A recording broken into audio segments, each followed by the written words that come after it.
Once upon a time, in a vibrant kingdom nestled between rolling hills and sparkling rivers, there lived a princess unlike any other. She was known throughout the land as the Golden Honeybee Princess. Her hair shimmered like golden strands of sunlight, her eyes sparkled like dewdrops on morning petals, and wherever she went, flowers seemed to bloom brighter and bees hummed in joy. She had a rare gift: she could communicate with bees and understand the secrets of nature. People admired her beauty, but they loved her for her kindness, wisdom, and selfless heart. The princess lived in a palace carved out of honey-colored stone, surrounded by endless gardens that smelled of roses, jasmine, and lavender. Every morning, she would walk barefoot through the gardens, speaking softly to the bees, who followed her like a golden cloud. She would gather honey from the hives and share it with the villagers, for she believed that sweetness should be a gift, not a treasure hidden behind palace walls. But not far from this kingdom lived a man whose heart was the exact opposite of the princess's. He was known as Malric, a greedy, cruel man who desired wealth above all else. Malric had heard rumors of the princess's golden honey, said to have magical properties. One spoonful could cure sickness, restore energy, and even bring happiness to the saddest of hearts. But the man didn't care for the magic, it was the wealth that tempted him. If I control the honey, he thought, I will be richer than any king or merchant. I will own power over life itself.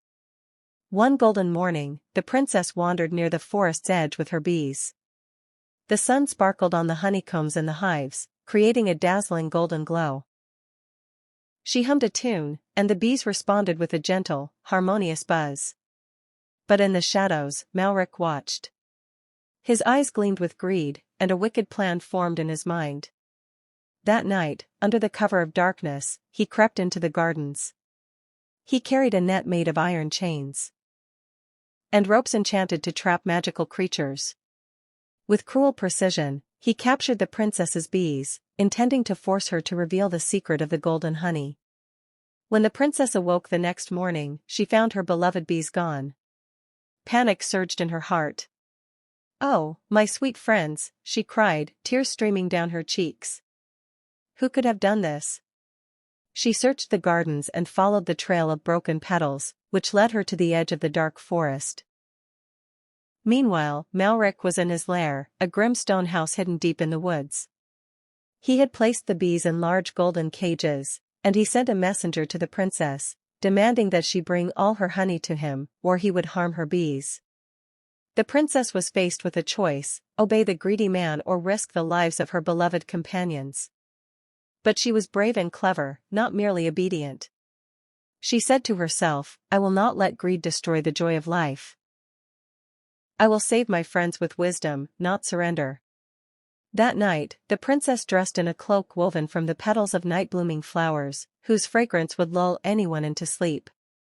She carried a small satchel of honeycomb, some herbs, and her courage. With the moon guiding her, she entered the forest. The forest was alive with shadows and whispers. Owls hooted softly, and the wind rustled through the trees like murmuring voices. The princess called softly to the bees, hoping they recognized her voice. In the dim light, the bees buzzed back weakly, trapped but alive. Malric was asleep, drunk on dreams of gold, when the princess approached his lair. Using the herbs she had brought, she created a fragrant smoke that flowed under the doors and through the windows. The aroma was sweet and calming, and soon, all who inhaled it fell into a deep, peaceful sleep, including Malric. Gently, the princess unlocked the cages and whispered to the bees, "Fly home, my friends. Let the sun guide you." One by one, the bees lifted off, circling the room like golden sparks.